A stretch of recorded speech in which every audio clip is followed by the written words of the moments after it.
I'm Nicole, 28, female. I live in a city apartment that feels more like home than my actual childhood house ever did. I work as a corporate recruiter, a job that's all about finding the right fit, which is ironic because I've never quite fit in with my own family. For years, I've been the responsible, stable daughter, while my younger sister, Jessica, has been the dazzling, unpredictable star around which my parents orbit. This Christmas was supposed to be different, a quiet holiday truce. Instead, it became the year I was kicked out of my own bedroom and sent to sleep in a freezing garage, all for a lie that would unravel their entire world and reveal a secret I'd been keeping for months. Before this story unfolds, I'd love to connect with you. Please let me know in the comments where you're watching from and what time it is in your corner of the world. It's amazing to see how far these stories can travel. The frost on the windowpane of my childhood bedroom wasn't just from the December chill. It was a perfect metaphor for the welcome I received every year. Christmas at my parents' house had long ceased to be about warmth and cheer. For me, it was an annual performance review, where I was consistently rated as meets expectations, while my sister, Jessica, was always exceeds and excels, despite having no expectations to meet in the first place. I pulled into the driveway, my sensible sedan looking painfully dull next to the flashy new convertible parked near the porch, a gift, no doubt, from Mom and Dad to Jessica for her 25th birthday. I took a deep breath, clutching the steering wheel. I'd spent the last year excelling in my career as a recruiter. I'd closed major accounts, received a significant promotion, and was now leading my own team. I had financial stability, a great circle of friends, and a life I was proud of. Yet, the moment my car tires hit this gravel driveway, all of that confidence seemed to seep out of me, replaced by the familiar anxiety of a daughter who was never quite enough. My mom, Linda, opened the door before I could even ring the bell. Her smile was wide but didn't reach her eyes. "Nicole, you're here. We were starting to wonder. Traffic must have been terrible." It was a classic Linda greeting, a mix of welcome and subtle critique. I'd told her I'd be there by 4 p.m., and it was 4:02. "Hi, Mom. Traffic was fine," I said, leaning in for a hug that felt more like a brief, stiff pat on the back. Inside, the house was a shrine to Jessica. The mantelpiece was lined with photos of her recent trip to Europe. Another parent-funded venture, her vlogging equipment, a professional, grade camera and ring light, was set up in the corner of the living room, a space I was never even allowed to leave a coaster in. My dad, Mark, was on the couch, engrossed in a golf magazine. He looked up and gave me a simple, "Hey, kiddo." Before his eyes drifted back to the page, he wasn't unkind, just absent. In our family, my mother was the emotional conductor, and my father was a passive member of the orchestra, content to play whatever tune she chose. And then there was Jessica, descending the stairs like a queen greeting her subjects. She was beautiful, I couldn't deny it. She had a way of commanding a room with just a flutter of her eyelashes. "Nikki, you made it," she chirped, wrapping her arms around me. Her embrace felt as genuine as a $3 bill. "I have so much to tell you. Big things are happening." Big things for Jessica usually meant she had a new brand collaboration for her vlog, which had a modest but devoted following, or she'd discovered a new brunch spot. I forced a smile. "That's great, Jess. Can't wait to hear." The evening followed its predictable script. I helped my mom in the kitchen, a task Jessica was always miraculously excused from because she might chip a nail. I listened to my dad recount the same stories about his sales figures from 1998, and I watched as Jessica held court, detailing her plans to become a major influencer. My parents hung on her every word, their faces beaming with pride. When I tried to share a story about a major success at work, my mom cut me off. "That's nice, dear," she'd said, her attention immediately diverted when Jessica's phone buzzed. "Oh, is that your agent?" Jessica didn't have an agent. Later that night, as I was getting ready for bed in my old room, the only space in the house that still felt remotely mine, I overheard my parents talking in the hallway.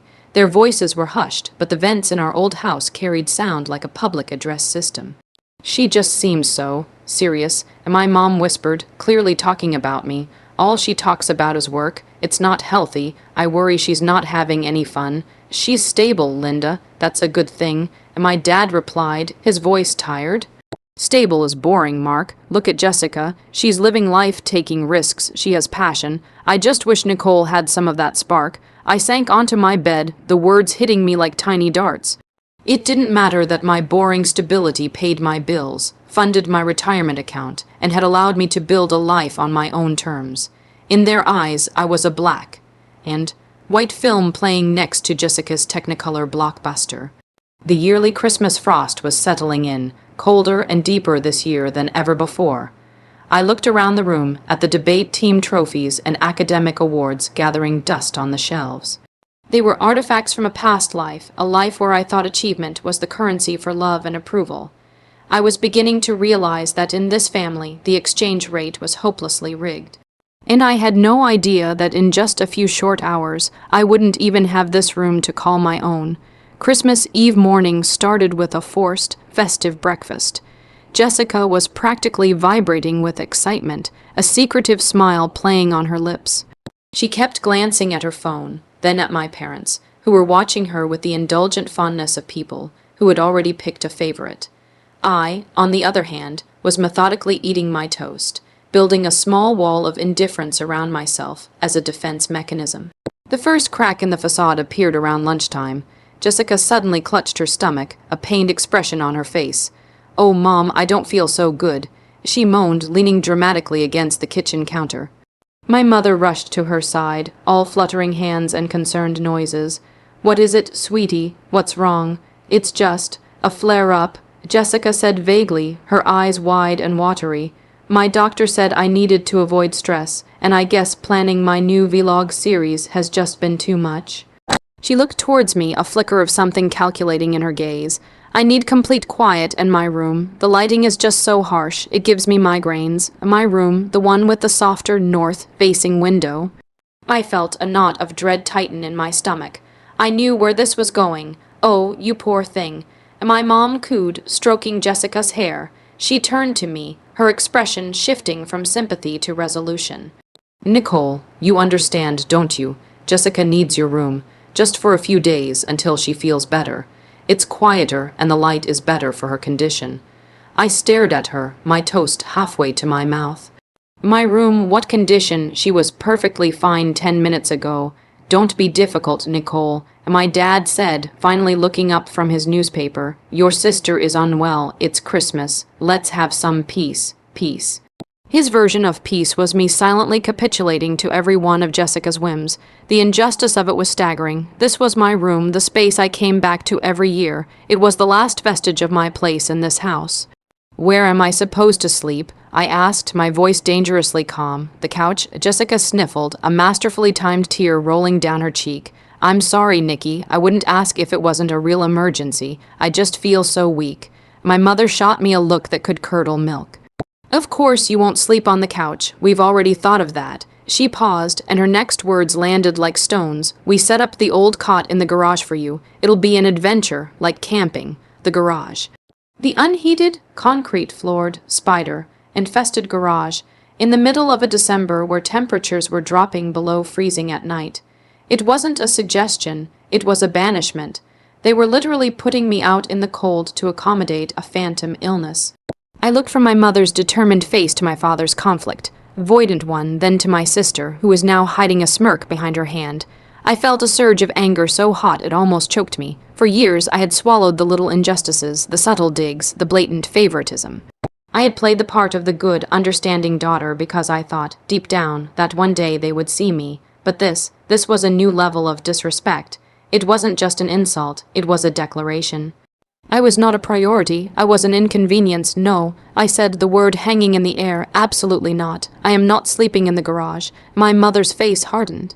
"Nicole, do not ruin Christmas Eve with this attitude. Jessica is sick. It is a simple request for you to show a little compassion. We've already moved your things. They had already moved my things." The decision had been made without me, about me. The betrayal was so sharp, so complete, it left me breathless. They had packed up my belongings and relegated me to the coldest, most forgotten part of the house without even the courtesy of a discussion. I stood up, my chair scraping harshly against the floor. The festive cheer in the room had evaporated, replaced by a thick, suffocating tension. "Fine," I said, my voice shaking with a mixture of rage and hurt. "You want me out of the way, you've got it." I walked to the hall closet, grabbed my suitcase, and marched towards the door to the garage. I didn't look back at them. I couldn't. If I saw the triumphant look on Jessica's face or the cold dismissal on my mother's, I was afraid I would say things that could never be unsaid. The garage was exactly as I remembered it, cold, dusty, and smelling of gasoline and old paint. My suitcase was sitting next to a rickety-looking cot that was adorned with a single, thin blanket and a pillow that looked like it had lost a fight. The concrete floor seemed to suck the warmth right out of my boots. They hadn't even bothered to put down a rug. I slammed the door shut, the sound echoing in the cavernous space. The click of the lock was final. I was an exile in my own home. As I stood there, shivering in the biting cold, a single, cold thought began to form in my mind. They thought this was a simple request. They thought I would just accept it. They had no idea what they had just started. The frost wasn't just on the windows anymore. It was in my heart, and it was quickly turning to ice. The first few hours in the garage were a miserable blur of cold and resentment. I sat on the edge of the cot, wrapped in my winter coat, and watched my breath plume in the frigid air. Through the small, grimy window that faced the backyard, I could see the warm, cheerful lights of the house. I could see the silhouettes of my family moving around, laughing, preparing for Christmas Eve dinner as if nothing had happened. As if I weren't just 50 feet away, shivering in a concrete box. My phone buzzed with a text from my best friend, David. "How's the family funfest going?" I typed back with numb fingers. "They put me in the garage, literally. Jessica faked an illness to get my room." His reply was instant. "Are you serious? Nicole, leave. Come stay with me. My parents have a guest room with an actual heater." The offer was tempting. So incredibly tempting. A part of me screamed to just get in my car and drive away, leaving them to their toxic little Christmas bubble. But another, more stubborn part of me refused to be driven out. This was my family home, for goodness sake. Running away felt like letting them win. "I'm staying." I texted back, "I'm not letting her chase me out." "Okay," David replied, "but call me if you need anything, or if you get frostbite." I tried to get comfortable, but the cold was relentless. After another hour, I knew I couldn't last the night with just the threadbare blanket they'd provided. I needed more layers. Swallowing my pride, I decided to sneak back into the house to grab the extra down comforter I kept in the linen closet. I slipped out of the garage and crept to the back door, cracking it open just enough to slide inside. The house was filled with the smell of roasting turkey and the sound of Christmas music. I could hear my family in the living room, their laughter grating on my raw nerves. I tiptoed up the stairs, my heart pounding with the ridiculous fear of being caught, like a burglar in my own home. The linen closet was at the end of the hall, right past my old bedroom, now Jessica's sick bay. As I passed the door, which was slightly ajar, I heard her voice. She wasn't moaning in pain. She was on the phone, her voice bubbly and excited. "I can't believe it's finally happening," she whispered gleefully. "He did such a good job picking it out. It's huge." Curiosity got the better of me. I flattened myself against the wall, peering through the crack in the door. Jessica was sitting on my bed, her back to me. She was admiring her left hand, where a diamond ring glittered under the lamplight. She wasn't sick at all. She was engaged. My mind raced. Why the elaborate lie? Why not just tell everyone, unless the fiancé wasn't someone my parents would approve of, or maybe the timing wasn't right. Nothing made sense. I continued to watch as she ended her call. "Okay, I have to go. They'll get suspicious. Love you." She hung up and practically skipped over to her purse, which was sitting on my desk. She pulled out her wallet, and a small, folded receipt fell to the floor. She didn't notice it. She just grabbed her lip gloss, reapplied it, and headed downstairs, leaving the door open. My heart was hammering against my ribs. I waited until I heard her voice join the others in the living room before I slipped into the room. It felt strange, like trespassing. The air smelled of her perfume, erasing any trace of me. I quickly knelt and picked up the receipt from the floor. It wasn't from a doctor's office or a pharmacy. It was from a high-end jewelry store in the city, dated just 2 days ago. It was for the ring, a stunningly expensive engagement ring. But the shocking part wasn't the price tag, which was astronomical. It was the name on the credit card used for the purchase. It wasn't her fiancé's name. It was hers. Jessica had bought her own engagement ring. I stuffed the receipt into my pocket, my mind reeling. Why would she buy her own ring? And with what money? As far as I knew, she was broke. Her vlogging career barely paid for her coffee, and my parents funded everything else. There was no way she could afford a purchase like this. I grabbed the comforter from the closet and hurried back towards the stairs, the flimsy excuse of needing a blanket forgotten. This wasn't about a stolen room anymore. This was about a massive, intricate lie. Jessica wasn't just being selfish, she was being deceptive on a scale I couldn't comprehend, and that little piece of paper in my pocket was the key. Back in the freezing garage, the cold didn't bother me as much. I had a new fire burning inside me, the fire of suspicion. They thought I was the cold, boring, serious one. They had no idea what I was capable of when I had a problem to solve. My job as a recruiter was essentially being a professional investigator. I vetted candidates, checked backgrounds, and uncovered hidden truths. Jessica had just become my #1 candidate. And I was about to start a deep dive into her background that would expose far more than just a lie about a ring. The garage became my makeshift headquarters. The cold was a sharp, clarifying force, focusing my mind like never before. I spread the comforter on the cot, pulled out my laptop, and tethered it to my phone's hotspot. The first thing I did was text David. Change of plans. I need your help with some digging. Jessica bought herself a 5-figure engagement ring 2 days ago. She has no job. Make it make sense. David, a software engineer with a talent for finding information that wasn't readily available, replied instantly, on it. What do you have? I sent him a photo of the receipt. This is a start. Her name, the store, the date. While David worked his magic on the financial side, I started with what I knew best, people. As a recruiter, my entire job revolved around piecing together a person's story from scattered bits of information. LinkedIn profiles, social media history, mutual connections. Jessica's online presence was her entire identity. Her Instagram and vlog were a curated highlight reel of a glamorous life, lavish brunches, designer clothes, exotic trips. All of it, I knew, was funded by the bank of mom and dad. I started scrolling through her social media, but this time I wasn't just passively looking. I was analyzing. I noticed she tagged the same group of new, flashy friends in all her recent posts. None of them were people I recognized. I looked them up. They all had public profiles showcasing similarly extravagant lifestyles. One of them, a girl named Tiffany, had posted a story just last week from a high-stakes poker night, and right there in the background was Jessica looking stressed. It was a small crack, but it was enough. Next, I turned my attention to the fiancé. Jessica hadn't mentioned a name, but she'd been dating a guy named Kyle for about 6 months. He was a startup entrepreneur, which was usually code for unemployed with a laptop. His social media was even more polished than Jessica's. Pictures on yachts, in front of sports cars, always with a bottle of expensive champagne. It all screamed new money, but something felt off. The photos were too staged, the captions too generic. Using the skills I'd honed for years to vet executive candidates, I started a deeper search. It didn't take long to find the public records. Kyle had declared bankruptcy 18 months ago. He had a string of failed businesses and outstanding loans. The sports car was a rental. The yacht belonged to a friend of a friend. He wasn't a millionaire entrepreneur. He was a man living on fumes and appearances. My phone buzzed. It was David. You are not going to believe this. That credit, David. You are not going to believe this. That credit card she used, it's one of those ultra-high interest cards from a third-tier lender. She was approved based on stated income, which I'm guessing she inflated. But that's not the crazy part. I cross-reference the card number with any known date breaches. She's maxed out 3 other credit cards in the last 4 months, and she took out a personal loan. Nicole, she's not just broke. She's in deep, crippling debt. We're talking upwards of $80,000.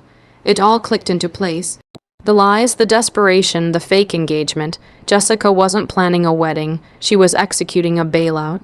She'd bought the ring herself to create the illusion of a wealthy fiancé, hoping to secure her financial future and, most likely, convince my parents to give her a massive wedding contribution that would actually go towards paying off her secret debts.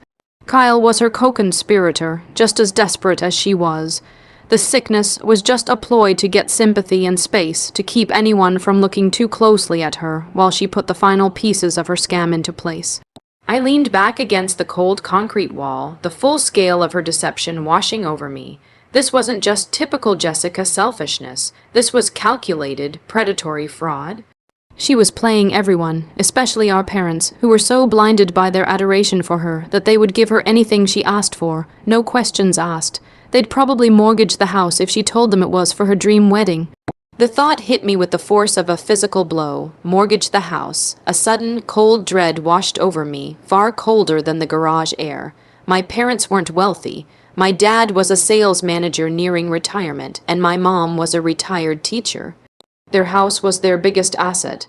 Jessica's debt could ruin them. Her reckless ambition could leave them with nothing. I felt a profound shift inside me. My anger at being banished to the garage felt petty now, insignificant.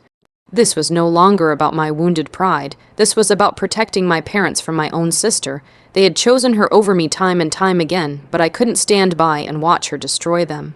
But I couldn't just confront her. She would lie, she would cry, and my parents would take her side, calling me jealous and cruel for ruining her happiness. I needed more than just evidence. I needed leverage. I needed a plan that would not only expose the truth, but would fundamentally and irrevocably change the power dynamic in our family forever. My mind started working, fitting pieces together like I was building a profile for a high-stakes corporate placement. The solution, when it came to me, was audacious, terrifying, and absolutely perfect. It involved a secret I had been keeping from them for over 6 months. Jessica had her house of lies. It was time for me to show them my house of cards. My secret was born from a conversation I'd had with my father a year ago. It was a rare moment of candor from him. He'd confessed over a beer that they had taken out a second mortgage on the house years ago to fund one of Jessica's failed business ideas, a jewelry line that produced more debt than necklaces. They were struggling with the payments, and he was worried about retirement. He made me promise not to tell my mother, as he was too ashamed. I never forgot that conversation. It gnawed at me. So with the promotion and salary increase I had worked so hard for, I started making inquiries. I discovered their mortgage had been sold to a smaller, private investment firm. It took months of careful negotiation, using my professional network and a significant portion of my life savings, but 6 months ago, I did something my parents would have thought impossible. I bought their debt. I didn't just buy the second mortgage. I bought the entire loan. The investment firm was happy to offload a loan that was frequently late on payments. To my parents, nothing changed. They still made their monthly payments to the same firm, but now that money was being routed directly to a holding company I had set up. I was, for all intents and purposes, their bank. I owned the roof over their heads. I had done it as a safety net, a way to protect them from their own financial mismanagement, and to ensure they would never lose their home. I had planned to tell them someday, perhaps after my father retired, and forgive the remaining debt as a gift. I never ever intended to use it as a weapon. Until now, Jessica's scheme to extract a massive wedding fund from them would be the final straw. It would push them over the edge, forcing them to sell or risk foreclosure. She was about to burn down the whole house to keep herself warm, and I was the only one holding a fire extinguisher. My plan formed with chilling clarity. It wouldn't be a screaming match. It would be a quiet, methodical demolition of Jessica's world, built on a foundation of undeniable truth. And it would happen on her chosen stage, Christmas dinner. The first step was to gather the final, irrefutable pieces of evidence. I spent the rest of Christmas Eve and early Christmas morning on my laptop. I compiled everything into a single password, protected file, screenshots of Kyle's bankruptcy filings, a detailed breakdown of Jessica's credit card debt from David, photos of her from that poker night, and a link to the rental site for the sports car Kyle flaunted as his own. The centerpiece of it all was a high-resolution scan of the jewelry store receipt. The second step was preparing the reveal. It couldn't just be an accusation, it had to be a presentation. I created a simple, clean PowerPoint presentation, like one I would use to pitch a candidate to a client. Each slide presented a single verifiable fact. No emotion, no opinion, just data. The final slide was a copy of the deed to the house with the owner listed as my holding company. The last and most difficult step was steeling myself for what was to come. I wasn't just exposing my sister. I was shattering my parents' most cherished illusion. I was forcing them to see their golden child for who she truly was. The fallout would be immense, but the alternative, letting Jessica financially ruin them, was unthinkable. This wasn't revenge for being put in the garage. This was a rescue mission, albeit a brutal one. On Christmas morning, I emerged from the garage. I was calm, showered using the small, frigid bathroom in the garage that barely worked, and dressed in a simple, elegant black dress. My demeanor was so composed it seemed to unnerve my family. "Nicole, you're up," my mother said, a hint of surprise in her voice. "Did you sleep all right out there?" "I slept fine, Mom," I said, my voice even. I had a lot to think about. It was very clarifying. Jessica, wearing a fluffy white robe and looking the picture of pampered fragility, eyed me suspiciously. Feeling better, Jess? I asked, my tone perfectly neutral. A little, she mumbled, avoiding my gaze. I think the rest helped. Throughout the day, I played the part of the dutiful daughter. I helped with dinner. I made polite conversation. I didn't mention the garage once. My calm compliance seemed to put them at ease. They thought the fight was over. They thought I had accepted my place. They had no idea that I was simply waiting for the main event. As we all gathered around the dining room table for Christmas dinner, the air was thick with festive expectation. My dad carved the turkey, my mom brought out the side dishes, and Jessica was glowing, her left hand strategically placed on the table, the diamond ring catching the light. Before we eat, Jessica said, her voice filled with manufactured emotion, Kyle and I have some wonderful news to share.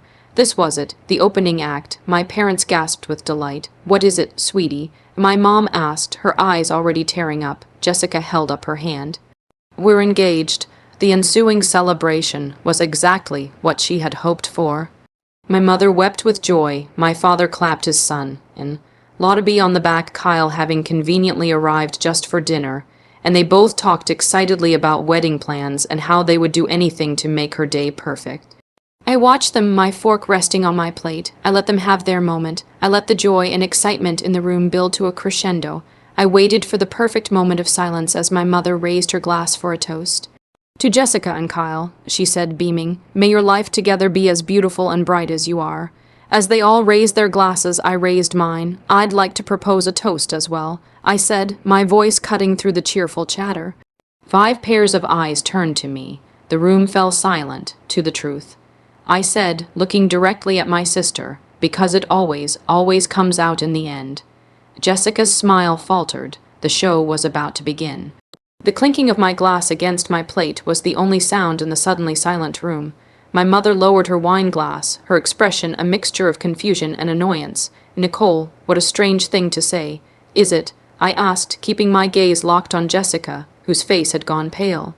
Kyle, her supposed fiancé, shifted uncomfortably in his seat. I just think it's important that we celebrate things that are real. I continued, my voice calm and measured. For instance, this beautiful engagement. It's truly stunning, Jessica. That ring is a masterpiece.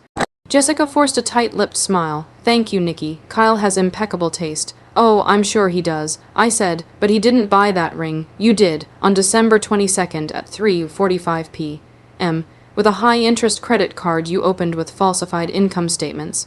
The silence in the room became absolute, heavy, and suffocating. My mother's jaw dropped. My father stared at me, then at Jessica, his face a mask of disbelief.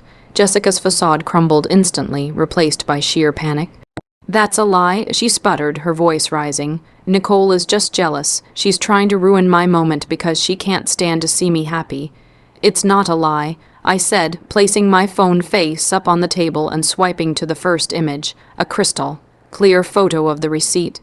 Is this your signature, Jessica? My mother leaned forward to peer at the phone, her hands trembling. What is this, Nicole? What are you doing? I'm preventing a catastrophe, I replied, swiping to the next image, a summary of her credit card debt that David had compiled. Jessica isn't just faking an engagement. She's drowning in over $80,000 of debt from personal loans and maxed-out credit cards. I narrated my presentation calmly, slide by slide, the screenshots of Kyle's bankruptcy filing. The pictures of Jessica at the high-stakes poker game, the rental agreement for Kyle's sports car. With each piece of evidence, another layer of their carefully constructed fantasy was stripped away. Kyle looked like he wanted the floor to swallow him whole. Jessica had started to cry, but these weren't the delicate sympathy-inducing tears from the day before. These were harsh, ragged sobs of someone who had been caught. You've been lying to them, Jessica, I said, my voice softening slightly, not with pity, but with a profound sense of finality. You and Kyle cooked up this scheme to get Mom and Dad to pay for a lavish wedding, but you were never going to get married. You were going to take their money and use it to pay off your debts. My mother turned to Jessica, her face ashen. Jess, is this true? Tell me she's lying. Jessica just sobbed, unable to form words. That was all the confirmation my parents needed. My father slumped back in his chair, looking 10 years older. The disappointment on his face was a palpable thing. But my mother's shock quickly morphed into anger. directed not at Jessica, but at me. "How could you do this?" she hissed, her voice trembling with fury. "On Christmas Day, you've ruined everything. You've humiliated your sister. You've broken our hearts. This is a family matter to be handled in private, not with some cruel presentation. A family matter." I repeated, my own voice finally rising, tinged with years of suppressed frustration. "You banished me to a freezing garage based on one of her lies. You have enabled her, funded her, and worshipped her my entire life while she has been running a con on you. This isn't just a family matter, Mom. This is fraud. She was about to ruin you financially. That's enough." My father boomed, finding his voice at last. "We would never let that happen. This is our house. We are in control of our own finances." And there it was, the final card I had left to play, the one I had hoped I would never have to use. I took a deep breath. "No, Dad, you're not." I swiped to the final slide on my phone and pushed it to the center of the table. It was the deed to the property. The owner's name was clearly visible at the bottom. NCM Holdings, LLC. "What is this?" my father asked, squinting at the screen. "That," I said quietly, "is the name of my holding company. I bought the mortgage 6 months ago. I own this house. You've been paying your mortgage to me since June." The impact of those words was more devastating than all the other revelations combined. They stared at the phone, then at me, their faces a canvas of shock, confusion, and utter devastation. The entire power structure of our family, the foundation upon which all their assumptions were built, had just been leveled in a single sentence. My mother looked at me, her eyes wide with a horror that had nothing to do with finances. It was the horror of realizing she had no power over me, none at all. "So, my gift to the family this Christmas," I said, my voice clear and steady, "is the truth and a new set of rules." The feast lay untouched on the table. The festive decorations seemed to mock the ruin that had just unfolded. The confrontation was over. The reconstruction was about to begin. The silence that followed my revelation was the most profound I have ever experienced. It was a vacuum, sucking all the air and warmth out of the room. My father, the sales manager who always had a pitch, was speechless. My mother, the retired teacher who always had a lesson, was silent. Jessica's sobs had hitched to a stop, her face frozen in stunned disbelief. Kyle looked at me with a newfound, terrified respect before muttering something about needing air and practically fleeing the house.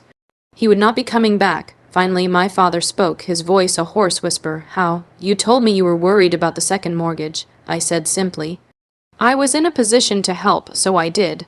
I bought the loan to protect you, to make sure you would never lose your home. I never intended for you to find out like this." My mother shook her head as if trying to physically dislodge the information. "You did this to control us, to have something to hold over our heads." "No, Mom," I said, and for the first time I felt no anger, only a deep, weary sadness. "You're confusing me with Jessica. I did it to protect you. She is the one who uses lies for control and personal gain." That night, no one ate the Christmas dinner. My parents retreated to their room, the door closing with a soft but definitive click. Jessica locked herself in her old room. I was left alone at the dining table, surrounded by the remnants of a celebration that never was. For the first time in years, the house was quiet. I did not return to the garage. I went to the guest room, a room I hadn't been offered before, and slept in a real bed. The next morning, the Boxing Day chill was mirrored by the atmosphere inside. I found my parents at the kitchen table, nursing cups of coffee. They looked exhausted, defeated. "We need to talk." My father said, his voice heavy. "We did, for hours. I laid out my terms. They weren't cruel or vengeful.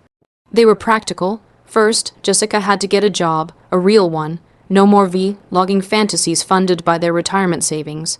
She would contribute to the household expenses. Second, Jessica had to enter credit counseling and create a realistic plan to pay back every cent of her debt.